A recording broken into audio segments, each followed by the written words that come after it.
ఇక ఆంధ్రజ్యోతిలో ఉన్నటువంటి వార్తలు ఒకసారి చూద్దాం. కొత్త మద్యం బ్రాండ్లు వస్తున్నాయి.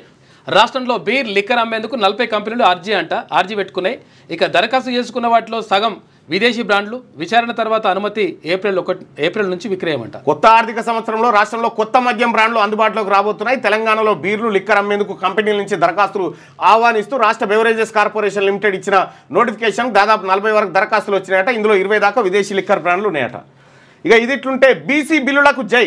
వెనుకబడిన వర్గాల కోట 29 నుంచి 42%.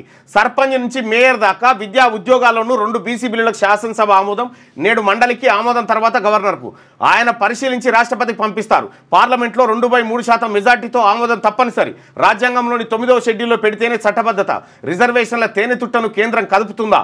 అసెంబ్లీకి చేరిన ఎస్సీ వర్గీకరణ బిల్లును సభలో ప్రవేశపెట్టిన మంత్రి దామోదర. నేడు చర్చ ఆమోదించే అవకాశం. కలిసికట్టుగా వెళ్ళి ఇక్కడ ఏమేమి చూడండి.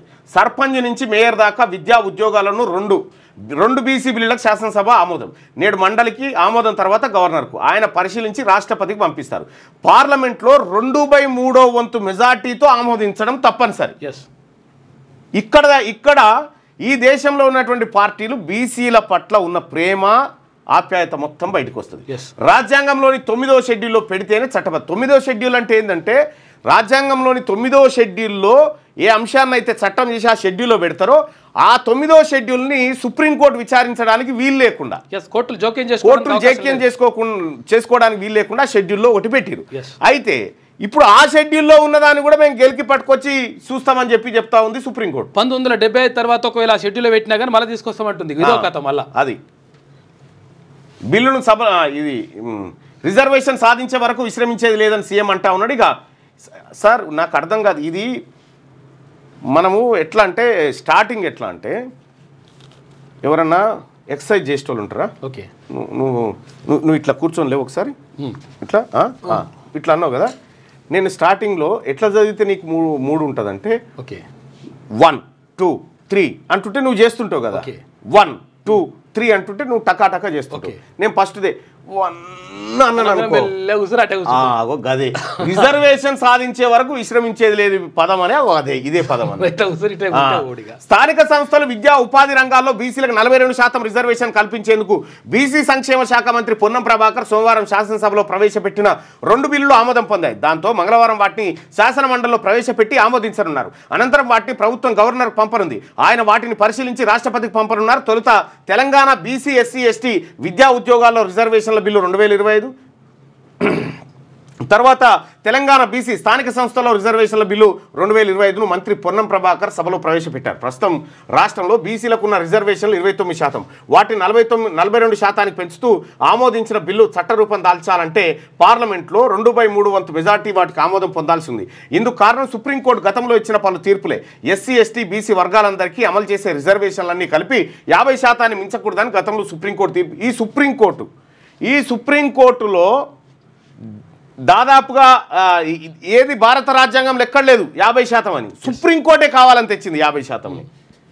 ఒకవేళ రిజర్వేషన్లు పెంచితే వాటిని రాజ్యాంగంలోని షెడ్యూల్ 9లో చేర్చాల్సి ఉంటుందనేది ఇది వార్త. ఇక సరే దాని కథ చూద్దాం. బీసీ బిల్లుపై వాడివేడి చర్చ. 3 సవరణలు చేర్చాలన్న హరీష్ రావు. కేంద్రానికి పంపే బిల్లులో సవరణలు వద్దన్న మంత్రి పొన్నం ప్రభాకర్. మొండికే వద్దని బీఆర్ఎస్ హితు. బిల్లులకు మద్దతు తెలిపిన బీఆర్ఎస్ బీజేపీ. మంత్రులను తీసేస్తే పట్టునట్ట, పారదర్శక పాలన అందిస్తేనే పట్టు వచ్చినట్టు. కులగణన వల్లే బడుగులకు ఎమ్మెల్సీ సీట్లు. రాజీవ్ యువ వికాసంతో యువతకు ఉపాధి అంట. జూన్ 2న 5 లక్షల మంది లబ్ధిదారుల జాబితా. పథకం ప్రారంభోత్సవంలో సీఎం రేవంత్ రెడ్డి మాట్లాడాడు. రైట్గా ఇది ఇట్లుంటే బీసీ బిల్లులో ఏముందంటే స్థానిక సంస్థల్లో విద్యా ఉపాధి రంగాల్లో బీసీలకు రిజర్వేషన్లు ఎందుకు పెంచాలనుకుంటున్నది, అందుకు గల కారణాలన్నింటినీ బిల్లులో సర్కార్ తెలిపింది. సమగ్ర వివరాల పరిశీలన, రిజర్వేషన్ల పెంపున చేయాల్సిన అధ్యయనం కోసం ఏర్పాటు చేసిన ఏకసభ్య కమిషన్లు చేసిన సిఫార్సును కూడా ప్రస్తావించింది. స్థానిక సంస్థల్లో విద్యా ఉద్యోగాల్లో ప్రస్తుతం అమలవుతున్న 29% రిజర్వేషన్లను 42% పెంచాలని బిల్లులో స్పష్టం చేసింది. కార్పొరేషన్లు, పురపాలక సంఘాలు, జెడ్పీటీసీలు, ఎంపీటీసీలు, గ్రామ సర్పంచ్ తదితర పదవులన్నింటిలోనూ బీసీలకు 42% కోటా ఉండాలని పొందుపరిచింది. ఎస్సీ బిల్లులో ఏముందంటే ఈ బిల్లులో ఎస్సీ వర్గీకరణ ఆవశ్యకతను ప్రభుత్వం పేర్కొంది. వర్గీకరణపై అధ్యయనానికి ప్రత్యేక కమిషన్ ఏర్పాటు గురించి ప్రస్తావించింది. ఎస్సీలను 3 గ్రూపులుగా విభజించి ఆ 3 గ్రూపుల్లోని 59 కులాలకు 15% రిజర్వేషన్ కేటాయించాలని కమిషన్ నివేదిక ఇచ్చినట్టుగా పేర్కొంది. పొట్టి శ్రీరాములు వర్సిటీ పేరు మార్పు పాలనా సౌలభ్యం కోసమే. 2 రాష్ట్రాల్లో ఒకే పేరుతో ఉంటే ఇబ్బందులు. నిజాంపై పోరాడిన సూరవరం పేరు పెట్టాం. చెర్లపల్లి టెర్మినల్కు పొట్టి శ్రీరాములు పేరు. కేంద్ర మంత్రులిద్దరూ అనుమతి తేవాలి. ఆ వర్సిటీ పేరు మార్పుపై సభలో సీఎం మాట్లాడాడు. యూజీసీ నిబంధనలపై రాష్ట్ర సర్కార్ వ్యాజ్యం. డీమ్డ్ వర్సిటీలో మా పాత్ర లేకుండా చేశారు. వాటిని మూసేస్తే ఎవరిది బాధ్యత? విద్యార్థుల భవిష్యత్తుకు ఎవరు జవాబుదారీ? పిటిషన్లో ప్రశ్నించిన రాష్ట్ర ప్రభుత్వం కేంద్రానికి యూజీసీకి హైకోర్టు నోటీసులు జారీ చేసింది. ఇక ఇల్లు కట్టు పరిహారం కొట్టు. భూపాలపల్లి ఓసీపీ 3 విస్తరణకు భూసేకరణ. ప్రభావిత పల్లె కొండంపల్లిపై అక్రమార్కుల కన్ను. కొత్తగా ఇళ్ల నిర్మాణం పరిహారంగా లక్షలు కొట్టేసే ప్లాన్. కేటుగాళ్లకు అధికారులు ప్రజాప్రతినిధులు అండదండలు. గుడిబడి స్థలాలకు చోటా నేతల ఎసరు. ఆంధ్రజ్యోతి పరిశీలనట. అక్కడ పరిహారం కోసం సింగరేణి పరిహారం ఏది భూసేకరణ చేస్తూ ఉంది. ఓసీపీ ఓపెన్ కాస్ట్ ప్రాజెక్ట్ 3 ఉంది. దాంట్లో భూసేకరణ చేస్తుంటే ఇల్లుందనుకో, ఇల్లుకు ఇన్ని లక్షలని, భూమికి ఇంత అని, ఇగో ఇట్లా ఇప్పటికిప్పుడు ఆ ఇండ్లు కట్టిరట. ఇక ఈ పరిహారం కోసం కట్టిన ఇండ్లట అవి. ఇంత దోపిడి చూడు. కేంద్ర ప్రభుత్వం ఏర్పాటులో దక్షిణాది పాత్ర అనివార్యం కావాలి. ఆ దిశగా నియోజకవర్గాల పునర్విభజన ఉండాలి. దీనిపై ఎలా ముందుకెళ్లాలో అభిప్రాయాలు చెప్పండి. అఖిలపక్ష సమావేశంలో బట్టి కొంతకాలం ప్రస్తుత విధానాన్ని కొనసాగించాలి జానారెడ్డి. అఖిలపక్ష కమిటీ ఏ నిర్ణయం తీసుకున్నా ఆచరిస్తాం నేతలు. భేటీకి బీఆర్ఎస్ బీజేపీ గైర్హాజరైనట. ఇక మొన్న ఏది కులగణంలో తన వంతు పాత్ర పోషించినటువంటి జానారెడ్డి గారు ఇక ఇందులో కూడా తన వంతు పాత్రను పోషిస్తూ ఉండు. ఇక రేవంత్ గోడలు దూకేది మాకు తెలియదా? సాగర్ సొసైటీలో ఎంతసేపు ఉండేవాడో తెలుసు. సెల్ఫ్ డ్రైవింగ్ కథలు, ప్రైవేట్ కార్ల వివరాలు చెప్తాం. ఎక్కువ మాట్లాడితే ఫోటోలు కూడా బయట పెడతాం. మేము మొదలు పెడితే రేవంత్ బయట తిరగలేరు. తెలంగాణ పరిస్థితి పిచ్చోడి చేతిలో రాయిలా ఉంది. ఆత్మహత్యలతో తల్లడిల్లుతుంటే అందాల పోటీలా కాంగ్రెస్ సర్కార్ అట్టర్ ఫ్లాప్ చిట్చాట్లో కేటీఆర్. ఓరియమ్మ, రేవంత్ గోడలు దూకేది మాకు తెలియదా? సాగర్ సొసైటీలో ఎంతసేపు ఉండేవాడో తెలుసు. సెల్ఫ్ డ్రైవింగ్ కథలు, ప్రైవేట్ కార్ల వివరాలు చెప్తామట. మేము రేవంత్ రెడ్డి లెక్కనే మాట్లాడితే బయట తిరగలేడు. రేవంత్ రెడ్డి ఎక్కడెక్కడ గోడలు దూకుతాడో మాకు తెలియదా? సాగర్ సొసైటీలో ఎంత సమయం గడిపేవాడో తెలుసు. సాగర్ సొసైటీ మైహోం భుజా వ్యవహారాల గురించి మాట్లాడగలం. ఆయన ఎక్కువ మాట్లాడితే ఫోటోలు కూడా బయట పెడతాం. రేవంత్ సెల్ఫ్ డ్రైవింగ్ కథలు, ప్రైవేట్ కార్ల వివరాలు చెప్తాం అని బీఆర్ఎస్ వర్కింగ్ ప్రెసిడెంట్ కేటీఆర్ ఘాటైన వ్యాఖ్యలు చేశారు. ఢిల్లీలో రేవంత్ రెడ్డి దూకిన గోడలు, హైదరాబాద్లో దాటిన ఓరియమ్మ ఇదేదో సీరియస్ వ్యవహారం అయిందిగా. రైట్గా అమెరికాలో రోడ్డు ప్రమాదం. తెలంగాణకు చెందిన 3 మృతి. భార్య, 2 కొడుకులు తల్లితో కలిసి కారులో వెళ్తున్న టెక్కి దారిలో ప్రమాదం. భార్య, కొడుకు, తల్లి అక్కడికక్కడే మృతి. స్వల్ప గాయాలతో బయటపడ్డ సాఫ్ట్వేర్ ఇంజనీర్ రోహిత్ రెడ్డి మరో కుమారుడు. వారి స్వగ్రామం టేకులపల్లిలో విషాదమట. అయ్యో, 3 చనిపోయారట. కొత్త సీఎస్గా రామకృష్ణారావు ఏప్రిల్లో బాధ్యతల స్వీకరణ అని చెప్పి రాష్ట్ర ప్రభుత్వ ప్రధాన కార్యదర్శిగా కె రామకృష్ణారావును నియమించాలని ప్రభుత్వం నిర్ణయించినట్టు తెలిసింది. 1989 బ్యాచ్కి చెందిన ప్రస్తుత సీఎస్ శాంతికుమారి 2021 జనవరి నుంచి సీఎస్గా వ్యవహరిస్తున్నారు. ఆమె పదవి కాలం వచ్చే నెలతో ముగియనుంది. ఈ నేపథ్యంలోనే తదుపరి సీఎస్గా రామకృష్ణారావు పేరును ప్రభుత్వం ఖరారు చేసినట్టు సమాచారం. 1991 బ్యాచ్కు చెందిన ఆయన ప్రస్తుతం ఆర్థిక శాఖ ప్రత్యేక ప్రధాన కార్యదర్శిగా ఉన్నారు. 2016 ఫిబ్రవరి నుంచి ఆర్థిక శాఖలో కీలక బాధ్యతలు నిర్వహిస్తున్నారు. ఆయన పదవి కాలం ఈ ఏడాది ఆగస్టుతో ముగియనుందట. అచ్చా, ఫిబ్రవరి నుంచి ఆర్థిక శాఖలో ఆయన చేస్తారట. అదే టన్నుల్లో స్మగ్లింగ్, గ్రాముల్లో పట్టివేత. యథేచ్ఛగా దుబాయ్ నుంచి అక్రమ రవాణా. ఏటా 300 టన్నుల అక్రమ బంగారం. స్మగ్లర్లకు కస్టమ్స్లో ఇంటి దొంగల సహకారం. ఒక్క అధికారి సహకరించినా స్మగ్లర్లకు పండుగే. ఈ కేసుల్లో మూలాలకు వెళ్ళని దర్యాప్తు సంస్థలు. శంషాబాద్లో రన్యారావులు ఎందరో. బంగారం స్మగ్లింగ్లో మహిళలదే కీలక పాత్రనట. బెంగళూరు కెంపెగౌడ విమానాశ్రయంలో కన్నడ నటి రన్యారావు అరెస్టు. 12 కోట్ల విలువైన 14.8 కిలోల బంగారం సీజ్. శంషాబాద్ విమానాశ్రయంలో మలద్వారంలో 3 కిలోల బంగారం గుర్తింపు. ఒకరు అరెస్ట్ అట. మిక్సర్ గ్రైండర్ మోటార్లో 3 కిలోల బంగారంతో వైండింగు. 2 మహిళల అరెస్టు. పౌడర్ పేస్ట్ రూపంలో బంగారం 7 కిలోలు సీజ్. 3 బేడీలు. పత్రికల్లో ఇలాంటి వార్తలు నిత్యకృత్యమయ్యాయి. కేరళలో ఏకంగా సీఎం పినరయ్ విజయన్ను వణికించిన స్వప్న సురేష్ కేసులోనూ బంగారం అక్రమ రవాణా కోణం ఉన్న విషయం తెలిసిందే. గోల్డ్ స్మగ్లింగ్కు చెక్ పెట్టేందుకు కేంద్ర ప్రభుత్వం బడ్జెట్లో దిగుమతి సుంకాన్ని 15% నుంచి 6% తగ్గించినా అక్రమ రవాణా ఎందుకు ఆగడం లేదు? అంతర్జాతీయ విమానాశ్రయాల్లో బంగారం జాడను ఇట్టే పసిగట్టే యంత్రాలున్న అధికారులు స్మగ్లింగ్ను పూర్తి స్థాయిలో ఎందుకు అడ్డుకోలేకపోతున్నారు? అయితే గోల్డ్ స్మగ్లర్లతో కొంతమంది అధికారులు కుమ్మక్కారట. టన్నుల్లో స్మగ్లింగ్ అవుతుంటే గ్రాముల్లో లెక్క పెడతారట. వైసీపీ అధికార ప్రతినిధి శ్యామల సహా 11 మంది యూట్యూబర్లపై కేసు. బెట్టింగ్ యాప్ల ప్రచారం చేసినందుకే. నిందితుల్లో సెలబ్రిటీలు, టీవీ నటులు. త్వరలో నోటీసులు, అరెస్టుకు అవకాశం. Colour prediction, number prediction, cricket ఇలా చైనా కేంద్రంగా పనిచేస్తున్న పలు బెట్టింగ్ యాప్ల ఉచ్చులో పడి భారతీయులు కోట్లు పొడగొట్టుకుంటున్నారు. తక్కువ పెట్టుబడి ఎక్కువ లాభం అంటూ ఇలాంటి యాప్స్పై ఊదరగొడుతూ ప్రచారం చేస్తున్న 11 మంది యూట్యూబర్లు, ఇన్స్టా యూజర్లపై పంజగుట్ట పోలీసులు కూడా వీళ్ళందరినీ తీసుకుపోయి వీళ్ళని ఏడంటే మంచి పరడ మైదానంలో వీళ్ళని నిలబెట్టి విచారణ చేయాలి. వీళ్ళు ఏమేమి చేశారు అనేది. ఇంకోటి చేయకుండా సిగ్గు తెచ్చుకుంటారు. రిజిస్ట్రేషన్లకు స్లాట్ బుకింగ్ పద్ధతి. ఈ విధానంతో 10 నుంచి 15 నిమిషాల్లోనే పూర్తి కానున్న రిజిస్ట్రేషన్ ప్రక్రియ. ఏప్రిల్లో కొన్ని సబ్ రిజిస్ట్రార్ కార్యాలయాల్లో పైలట్ ప్రాజెక్టు షురు. నిషేధిత జాబితాలోని గజం స్థలాన్ని రిజిస్ట్రేషన్ చేసిన కఠిన చర్యలు. రెవెన్యూ మంత్రి పొంగులేటి శ్రీనివాస్. రిజిస్ట్రేషన్లకు స్లాట్ బుకింగ్ పద్ధతి అట.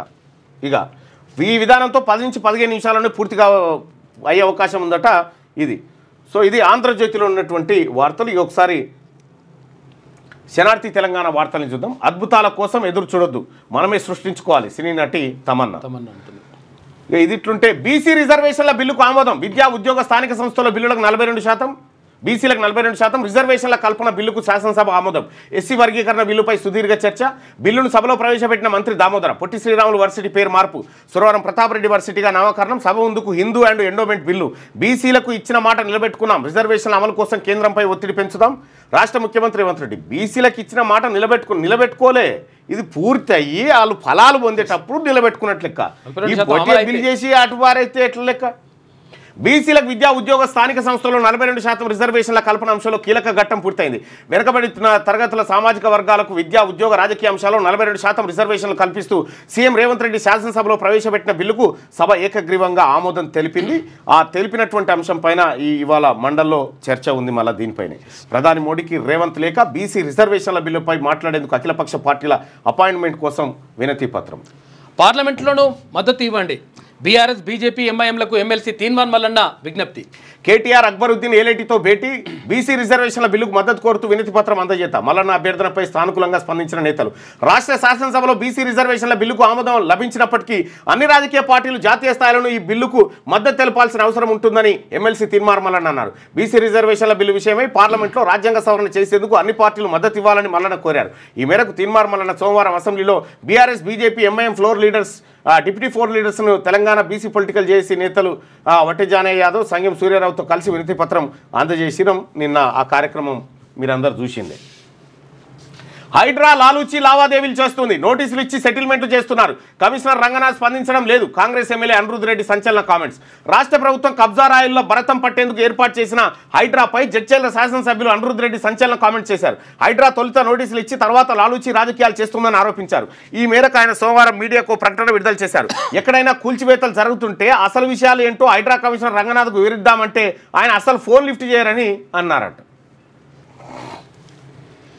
చరిత్రాత్మక దినం. బీసీ బిల్లు ఆమోదంతో బడుగు బలహీన వర్గాల్లో సంతోషం. కాంగ్రెస్తోనే సామాజిక న్యాయం సాధ్యం. టీపీసీసీ అధ్యక్షుడు మహేష్ కుమార్ గౌడ్. బీసీ బిల్లును స్వాగతిస్తున్నాం. పార్లమెంట్లో బిల్లు ఆమోదం పొందితే సంతోషం. తమిళనాడు విధానంలో కార్యాచరణ రూపొందించాలి. బిల్లును ఆమోదింపజేయించే బాధ్యత రేవంత్ రెడ్డిదే. BRS MLA Gangula Kamalakar. బీసీలకు అసెంబ్లీలోనూ ప్రాతినిధ్యం ఇవ్వాలి. స్థానిక సంస్థల్లో రిజర్వేషన్లపై సరిపోవు. రాష్ట్ర పరిధిలోని రిజర్వేషన్లు అమలు చేయాలి. బీఆర్ఎస్ కాంగ్రెస్ నాటకంలో బీసీలు బలి. బీసీల రిజర్వేషన్లకు మా మద్దతు. బీజేపీ ఉపనేత పాయల్ శంకర్ నిన్న కీలకమైన వ్యాఖ్యలు చేసిన. మీరు అది చదవండి, నేను పంపిస్తాను. 60% ఉన్న బీసీలు స్థానిక సంస్థల ప్రతినిధులైతే సరిపోదని, శాసనసభలో కూడా వారి ప్రాతినిధ్యం కావాలని బీజేపీ ఉపనేత పాయల్ శంకర్ డిమాండ్ చేశారు. సోమవారం అసెంబ్లీలో పాయల్ శంకర్ మాట్లాడుతూ పూలే వారసులు అయిన బీసీలకు చదువులు దక్కడం లేదని, బీసీలు కరిగిపోతూ సమాజానికి సేవ చేస్తున్నారని అన్నారు. గత పాలకులు 7 లక్షల కోట్ల రూపాయలు అప్పులు చేశారని, కాంగ్రెస్ ప్రభుత్వం వచ్చాక అప్పు మరింత పెరిగిందన్నారు.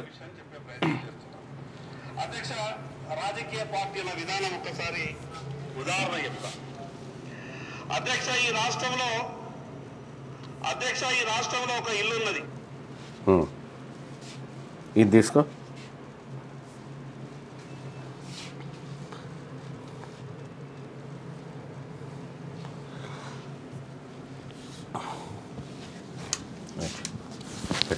వెనుకబాటుతనం ఉన్నది. ప్రభుత్వం ఏ రకంగా సాయం చేయాలనే విషయం చెప్పే ప్రయత్నం చేస్తున్నాం. అధ్యక్ష, రాజకీయ పార్టీల విధానం ఒక్కసారి ఉదాహరణ చెప్తా. అధ్యక్ష ఈ రాష్ట్రంలో ఒక ఇల్లు ఉన్నది. ఆ ఇంట్లో 22 ఓట్లు ఉన్నాయి, కానీ 5 పదవులు ఉన్నాయి. 22 ఓట్లున్నాయి ఇంట్లో, కానీ 5 పదవులు ఉన్నాయి. 3 ఎమ్మెల్యేలు, 1 ఎమ్మెల్సీ, 1 ఎంపీ. అధ్యక్ష, ఇంకోటి నల్గొండ జిల్లాలో ఒక ఇల్లున్నది. ఆ ఇంట్లో 11 ఓట్లున్నాయి, 2 ఎమ్మెల్యేలు ఉంటారు. ఆ నల్గొండ జిల్లాలో ఇంకో ఇల్లున్నది, 13 ఓట్లున్నాయి. ఆ ఇంట్లోనే 1 ఎమ్మెల్యే, 1 ఎంపీ ఉంటాడు. కానీ 2 కోట్ల పైబడి జనాభా తెలంగాణలో ఉంటే ఈ సభలో 19 మంది ఎమ్మెల్యేలు మాత్రమే ఉన్నారంటే అన్ని రాజకీయ పార్టీలు ఒకసారి ఆలోచించవలసిందిగా నేను సవినయంగా. మంచి మాట. ఇగో ఆయన చెప్పింది కేసీఆర్ గారి ఇంట్లో 22 ఓట్లు ఉన్నాయట. 22 ఓట్లు. 22 ఓట్లు కేసీఆర్ ఎమ్మెల్యే, కేటీఆర్ ఎమ్మెల్యే, హరీష్ రావు, కవిత ఎమ్మెల్యే, కవిత ఎమ్మెల్సీ, సంతోష్ రావు ఎంపీ, ఎమ్మెల్సీ. సంతోష్ రావుకి లేదనుకుంటుందా? ఉన్నట్టున్నది. సంతోష్ రావు రాజ్యసభ ఎంపీ. 22 ఓట్లున్న ఇంట్లో 5 పదవులు జానారెడ్డి గారి ఇల్లు, నల్గొండ జిల్లాలో చెప్పింది. జానారెడ్డి గారి ఇంట్లో ఉండేటి 10 ఓట్లు ఉంటుండే, 11 ఓట్లు ఉంటాయి. 1 ఎంపీ, 1 ఎమ్మెల్యే.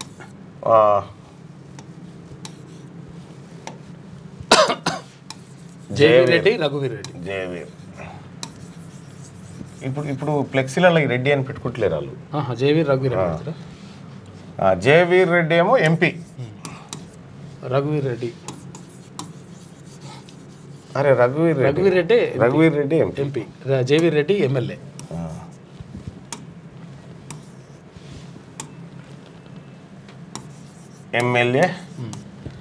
రఘువీర్ రెడ్డి ఎంపీ. వీళ్ళ ఇంట్లో మొత్తం 11 ఓట్లు ఉన్నాయట. 1 ఎంపీ, 1 ఎమ్మెల్యే. ఇక ఇంకొక ఇంట్లో Uttam Reddy, 2 MLA, 1 MP, 1 MLA, 1 మంత్రి. వీళ్ళ ఇంట్లో 2 ఓట్లు ఉన్నాయి. 2 ఓట్లకు ఉత్తమ్ రెడ్డి గారు ఎమ్మెల్యే, మంత్రి. పద్మావతి గారు ఎమ్మెల్యే, ఈమె ఎమ్మెల్యే. ఓకే. ఇక కోమటిరెడ్డి వెంకటరెడ్డి గారు. ఈ 3 నల్గొండ ఉమ్మడి నల్గొండ జిల్లాలో.